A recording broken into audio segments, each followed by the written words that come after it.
नमस्कार साथियों, स्वागत है आप सभी का आपके अपने चैनल टेट सॉल्यूशन पर। दोस्तों, आज हम लोग बात करने वाले हैं, काफ़ी ही महत्वपूर्ण मुद्दे पे बात करने वाले हैं। जैसा कि आपको पता ही होगा कि हाई कोर्ट का निर्णय आने वाला था, क्या कुछ हुआ है इसके बारे में बात करने वाले हैं। तो हाई कोर्ट का निर्णय कुछ लोगों के लिए खुशियों भरा है, कुछ लोगों के लिए काफ़ी ही दुख भरा है। इसके बारे में हम लोग बात करने वाले हैं कि क्या आज पटना हाई कोर्ट में आपको हुआ, ठीक है ना। और भी लोगों का बहुत सारा प्रॉब्लम है कि क्या अदर स्टेट को 50% सीटों पर मौका मिलेगा। जैसा कि आपको पता होगा कि प्रेस कॉन्फ्रेंस में कैसे आपको कहा गया है और क्या कुछ कहा गया है, नहीं पता है तो इसके बारे में हम लोग बात करने वाले हैं। और भी बात करने वाले हैं, महिलाएं EWS NCL का लाभ कैसे लें, ठीक है ना। डॉक्यूमेंट 4 दिन में कैसे बनवाएं जिनका नहीं बना है, इसके बारे में बात करने वाले हैं। बहुत सारा त्रुटियां हैं कहीं ना कहीं, उसके बारे में बात करने वाले, जो कि फॉर्म ऑलरेडी भर चुके हैं, जो भी आपको भरने वाले हैं, किन त्रुटियों को नहीं करना है उसके बारे में बात करने वाले हैं। क्या बिहार की बहुओं को EWS NCL सीटेट का लाभ मिलेगा। जैसा कि आपको पता है कि इनमें आपको आरक्षण मिल रहा है EWS NCL और सीटेट में, तो क्या उनको भी मिलेगा, इसके बारे में बात करने वाले हैं। क्या एप्लीकेशन डेट आपका बढ़ने वाला है, इसके बारे में हम लोग बात करने वाले हैं। तो बहुत सारे मुद्दों पर हम लोग बात करने वाले हैं। पहले हम लोग बात कर लेते हैं कि पटना हाई कोर्ट में आपका क्या हुआ। तो यदि हम लोग दोस्तों पटना हाई कोर्ट के बारे में बात करें तो कुछ लोगों के लिए काफ़ी ही बुरी खबर है और कुछ लोगों के लिए आपको खुशियों खबर है। किनके लिए खुशियों का है, किसके लिए आपको बुरी खबर है। जो भी आपको लंबे समय से लड़ाई लड़ रहे हैं, ठीक है ना, इस नियमावली को रद्द कराने के लिए, उनके लिए आपको बुरी खबर है। और किनके लिए आपको खुश वाली खबर है उसके बारे में बात करें तो जो भी अभ्यर्थी हैं 2021 में पास किए हों सीटेट, 22 में पास किए हों, 23 में पास किए हों, यदि वो अभ्यर्थी हैं तो उनके लिए आपको यहाँ पर खुशी की ही बात है, क्योंकि वो चाहते हैं कि परीक्षा से आपका हो। इसके बारे में हम लोग बात करने वाले हैं। तो क्या कुछ आपका हाई कोर्ट का निर्णय निकला है, इसके बारे में हम लोग बात करते हैं। तो जो हाई कोर्ट है, ठीक है ना, हाई कोर्ट ने आपको 22 अगस्त का आपको डेट दिया हुआ है, नेक्स्ट डेट आपको दे दिया है, ठीक है ना। इस पर आपको स्टे नहीं लगा है अभी तक। नेक्स्ट डेट आपको 22 अगस्त का मिला है, ठीक है ना। 22 अगस्त का आपका नेक्स्ट डेट मिला है, 22 अगस्त का, ठीक है ना। नियोजित का जो आपका केस है उसे आपको हाई कोर्ट ने लगभग मान कर चलिए कि सस्पेंड ही कर दिया है, ठीक है ना। उस पर आपको कोई विशेष सुनवाई उस पर नहीं हुई। लेकिन हम लोग बात करते हैं जो भी फ्रेशर कैंडिडेट के लिए, तो इनको आपको 22 अगस्त का डेट मिला है, अगला डेट आपको मिला है, स्टे नहीं लगा है, ठीक है। यहाँ पर हाई कोर्ट ऐसा क्यों कर रहा है इसका तो आपको पता नहीं है, ठीक है ना। उसे तो आपको स्टे लगाना चाहिए था, नहीं लगाना चाहिए था तो कुछ आपको बताना चाहिए था, क्या कुछ अच्छी तरह से आपको सुनना चाहिए था। लेकिन आपको नेक्स्ट डेट दे दिया है, ठीक है ना। तो अब आपको क्या करना है, आपके पास कोई दूसरा विकल्प है भी नहीं। अब आपको क्या करना है, सिर्फ प्रिपरेशन के अलावा अब आपके पास कोई विकल्प नहीं है। तो आप अपना प्रिपरेशन जरूर कीजिए, निश्चित रूप से कीजिए। 22 अगस्त उस समय तक आपको एग्जाम भी होना शुरू हो जाएगा, तो क्या होगा वो तो बात की बात है। लेकिन फिलहाल आपके पास क्या कुछ है उसके बारे में यदि हम लोग बात करें तो आपके पास प्रिपरेशन का मौका है। प्रिपरेशन से ही आप अपना एग्जिट पक्का कर सकते हैं, तो आप प्रिपरेशन कीजिए, ठीक है ना। ये बातें आपको हैं। हम लोग बात कर लेते हैं कि क्या अदर स्टेट, ठीक है ना, क्या अदर स्टेट को 50% सीटों पर मौका मिलेगा, ठीक है ना। इसके बारे में हम लोग बात कर लेते हैं। तो दोस्तों इसके बारे में यदि हम लोग बात कर लें कि शिक्षा मंत्री, तो शिक्षा मंत्री का यहाँ पर बात था कि 10%, ठीक है ना, अदर स्टेट को आपको मिलेगा।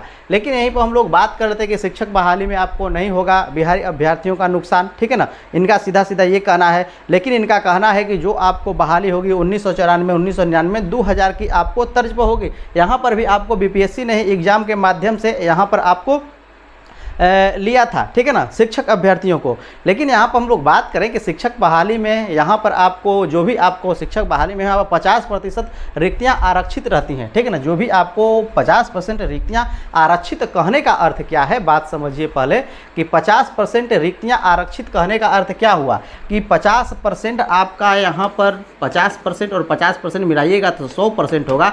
50% आपको आरक्षण है, चाहे जितने भी आरक्षण है 50% में आपको आएंगे। NCL हुआ, EWS हुआ, SC ST जो भी OBC सभी की सभी आपको 50% है। तो उनका कहना है कि इस 50% में जो अदर स्टेट वाले हैं इनको मौका नहीं मिलेगा, ठीक है ना। जो भी आपको अदर स्टेट के हैं इस 50% में मौका नहीं मिलेगा, आरक्षण नहीं मिलेगा। ये तो पहले से सर्वविदित है कि इसमें आपको नहीं मौका मिलेगा। तो क्या जो बाकी बचे 50% अनरिजर्व्ड जो बचे, क्या इस पर आपको पूरा का पूरा मौका मिलेगा? क्या इस पर आपको अदर स्टेट को पूरा का पूरा मौका मिलेगा?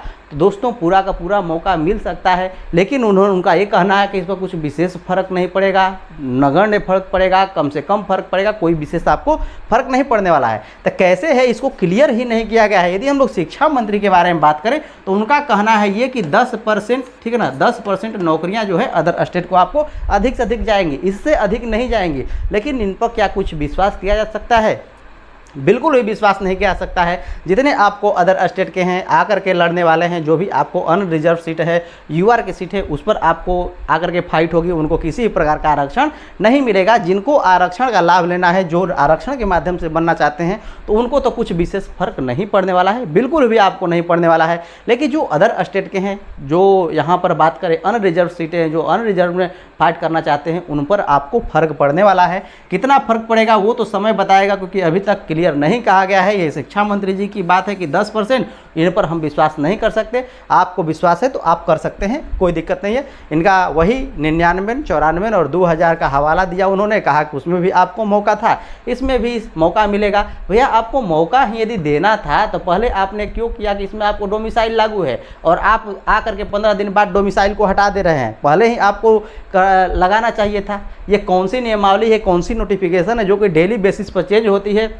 और मेजर चेंजेस होते हैं।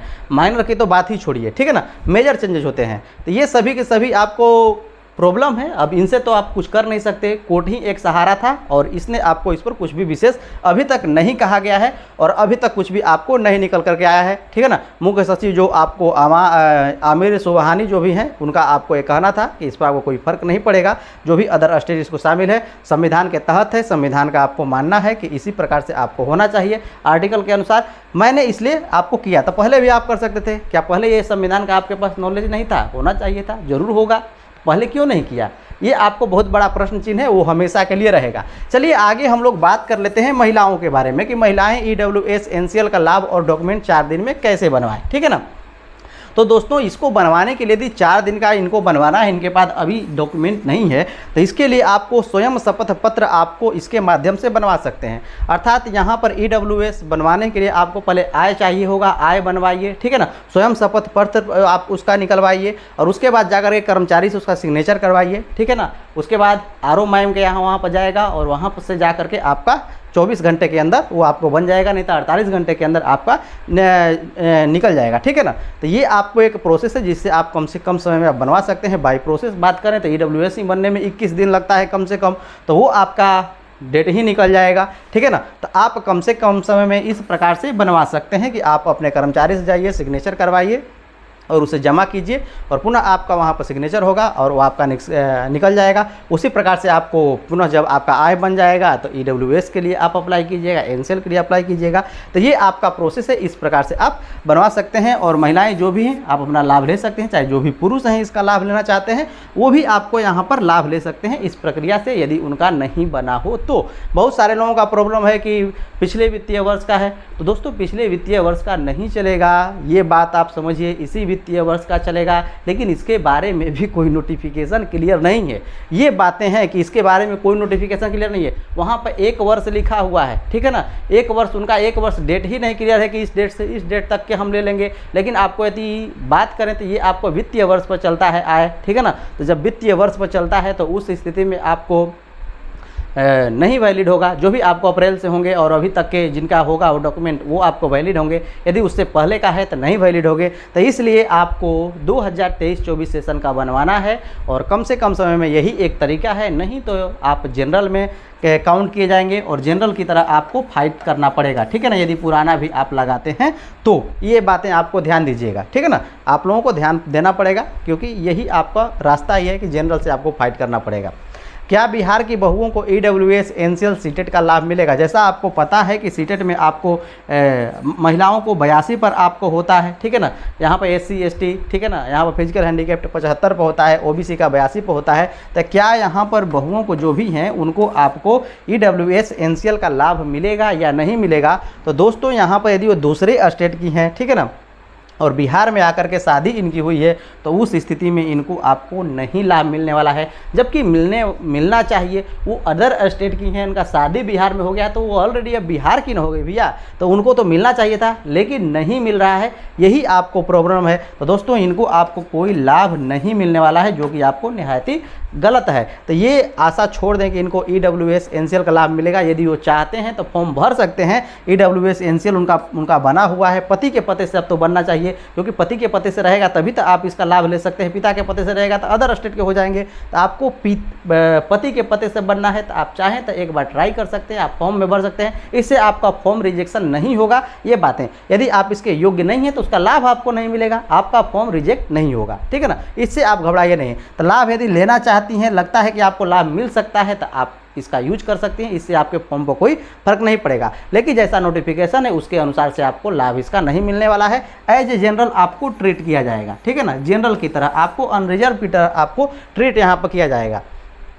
सरकार एप्लीकेशन डेट बढ़ाने का यहाँ पर विचार करिए, तो निश्चित रूप से दोस्तों यहाँ पर जो एप्लीकेशन डेट है ये आपका बढ़ने वाला है। जो आपकी फॉर्म की प्रक्रिया यदि हम लोग बात करें, तो अभी तक जो आपको फॉर्म भरने की प्रक्रिया थी काफ़ी स्लो थी, लेकिन अब 2 दिनों में आपको तेज़ी देखने को मिल रही है। लगभग आपको 1.5 लाख फॉर्म अभी तक आपको भरे जा चुके हैं। अब डेली आपको लगभग, ठीक है ना, डेली आपको लगभग 50,000 फॉर्म अब आपको भरे जा रहे हैं। तो इसमें आपको तेज़ी देखने को मिल रही है, ठीक है ना। और जैसा कि आपको पता है कि बिहार में लगभग आपको यहाँ पर 7 लाख हैं, लेकिन यहाँ पर बात करें तो नियोजित तो बहुत लोग नहीं ही भरेंगे, क्योंकि उनको कुछ विशेष इससे फ़ायदा ही आपको नहीं मिलने वाला है, ठीक है ना। जो कोर्ट है नियोजित के बारे में आपको है कि आप चाहिए तो भरिए फॉर्म, नहीं तो आप फॉर्म नहीं भर सकते हैं, कोई दिक्कत नहीं है। तो यहाँ पर हम लोग मानकर चलते हैं कि 5 या 6 लाख ही मानकर चलिए कि 6 लाख बिहार में अभ्यर्थी हैं। अदर स्टेट को आपको पूरे बेहतरीन तरीके से मौका मिला है, तो 6 लाख ये आकर के मिल जाएंगे, तो ये आपको होने वाले हैं 12 लाख। यदि डेली 50-60 हज़ार भी आपको यहाँ फॉर्म भरा जाता है,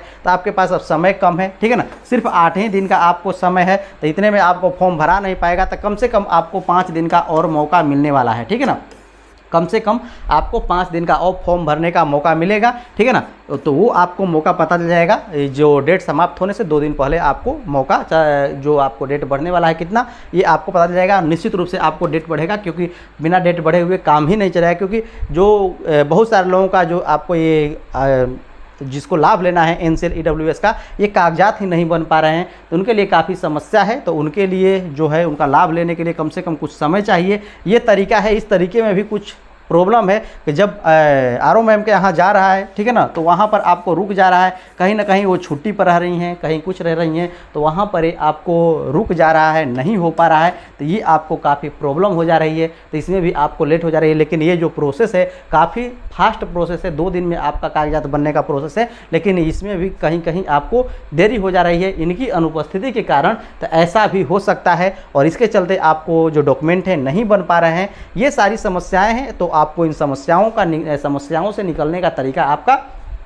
यही है, ठीक है ना। आपको कुछ गलतियां हो रही हैं बार बार, उन गलतियों को आपको नहीं करना है। कौन सी गलतियां हैं उसके बारे में आप समझिए, ठीक है ना, क्योंकि गलतियां आपको फॉर्म कैसे भरना है पहले उसे समझिए कि कैसे आप फॉर्म भरें। तो मैंने आपको पिछले सेशन में भी बताया था कि आपको कैसे फॉर्म भरना है, ठीक है ना। फॉर्म आपका 2 पार्ट में होगा, ये आपको पता होना चाहिए कि जो फॉर्म होगा आपको 2 पार्ट में होगा।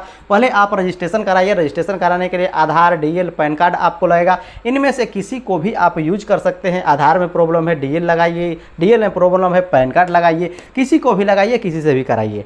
जाति, आय, निवास उसमें मांगा जाएगा, तो जिनको आपको ये सभी की चीज़ चाहिए तो वो आप डालें। जिनको EWS NCL का लाभ लेना है ये आपको डालेंगे। सीटेट सर्टिफिकेट आपको पूछा जाएगा, उसका नंबर पूछा जाएगा, तो सीटेट सर्टिफिकेट के नंबर की जगह पर NA लिखिएगा, नॉट अवेलेबल, ठीक है ना। ये आपको एक प्रॉब्लम है, इसके बारे में आपको BPSC अध्यक्ष ने भी आपको आकर के कहा था कि आपको क्या कुछ करना है। पहले आपको यहाँ पर मार्कशीट नंबर है उसको डाल देते थे, जबकि सर्टिफिकेट नंबर तो होता ही नहीं था। मार्कशीट नंबर N यहाँ पर डाल देते थे सर्टिफिकेट नंबर की जगह पर, जो कि आपको गलत प्रोसेस था, वो आपको नहीं करना है, NA आपको लिखना है, ठीक है ना। एक बात और भी है कि जब भी आपके पास हम लोग बात करें कि जिनके पास सर्टिफिकेट है वो आपको सर्टिफिकेट अपलोड करेंगे, और जिनके पास सर्टिफिकेट नहीं है, जब नहीं है तब आपको यहाँ पर मार्कशीट अपलोड करना है। यहाँ मोबाइल नंबर के बारे में बात करें तो आपके पास मोबाइल नंबर होना चाहिए, जो कि चिरकाल तक आपको चालू होना चाहिए। जब तक इसके रिजल्ट नहीं आ जाते उसके साथ साथ आपको ईमेल आईडी होना चाहिए रजिस्टर करने के लिए, ठीक है ना। आगे हम लोग बात कर लेते हैं, जब रजिस्ट्रेशन हो जाएगा तो आपको यहाँ पर रजिस्ट्रेशन के बाद यूजर आईडी आपको मिलेगा, उसका पासवर्ड आपको रखना है और लॉगिन करना है। सारे डॉक्यूमेंट जो भी हैं वो आपको अपलोड करना है। कौन कौन से डॉक्यूमेंट लाएंगे, तो जो भी 1 to 5 के बारे में बात करें तो 1 to 5 के लिए आपको जो भी हैं BTC हैं, ठीक है ना, DLED हैं, ये आपको लगने वाला है। 10 का लगने वाला है और 10+2 का आपको यहाँ पर मार्कशीट और जो सर्टिफिकेट है इसका आपका यूज होगा, ठीक है ना।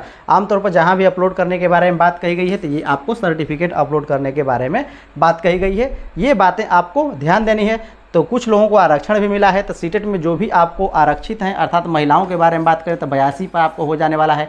OBC हैं 82 पर हो जाएंगे, ठीक है ना, OBC आपको 82 पर हो जाएंगे। SC ST physical handicapped, SC ST physical handicapped जो भी हैं ये आपको 75 पर हो जाएंगे। तो ये तो आपको सीटेट फेल हुए, ये कहाँ से आपको सर्टिफिकेट लाएंगे, तो उस स्थिति में वो मार्कशीट अपलोड करेंगे, सर्टिफिकेट नंबर के जगह पर NA लिखेंगे। ये बातें आपको ध्यान देनी है। तो इस प्रक्रिया से आपको प्रोसेस से अपलोड करना है। उसके आगे जाइएगा 9th 10th के लिए, तो वहाँ पर आपको BEd मांगा जाएगा, ग्रेजुएशन मांगा जाएगा, ठीक है ना। यहाँ पर भी आप ग्रेजुएशन डाल सकते हैं, तो यहाँ पर जो BEd किए हैं वो ग्रेजुएशन भी डालेंगे, ठीक है ना। इसके अलावा भी आप डाल सकते हैं, नहीं तो आप इस तरह भी डाल सकते हैं। 10+2 वाले जो आपको 1 से 5 बनना चाहते हैं, आगे की भी डिग्री डाल सकते हैं, उससे कोई दिक्कत नहीं है। लेकिन उसके जो आप ऊपर बढ़िएगा 10+2 के बारे में बात करें तो वहाँ पर भी आपको जो भी चाहिए होंगे डॉक्यूमेंट, इनके अलावा वो सभी के सभी आपको अपलोड करने होंगे। तो ये सभी मैंने आपको पिछले भी सेशन में बताया था, इस सेशन में मैंने बताया। तो ये अब आप लोगों के पास कोई विकल्प नहीं है, दूसरा कोई विकल्प नहीं है। तो सीधा सीधा आपका उपाय है कि आप अपना प्रिपरेशन कीजिए और कोई विकल्प नहीं है। और आपको हार्ड प्रिपरेशन करना पड़ेगा क्योंकि कंपटीशन आपका बढ़ चुका है, क्योंकि अदर स्टेट वाले भी आकर के इसमें हाथ पांव अपना मारेंगे। तो अब आपको हाथ पांव नहीं ताकत से लड़ना होगा। चलिए मिलते हैं नेक्स्ट सेशन में। आज अभी के लिए इतना ही। देखने के लिए धन्यवाद।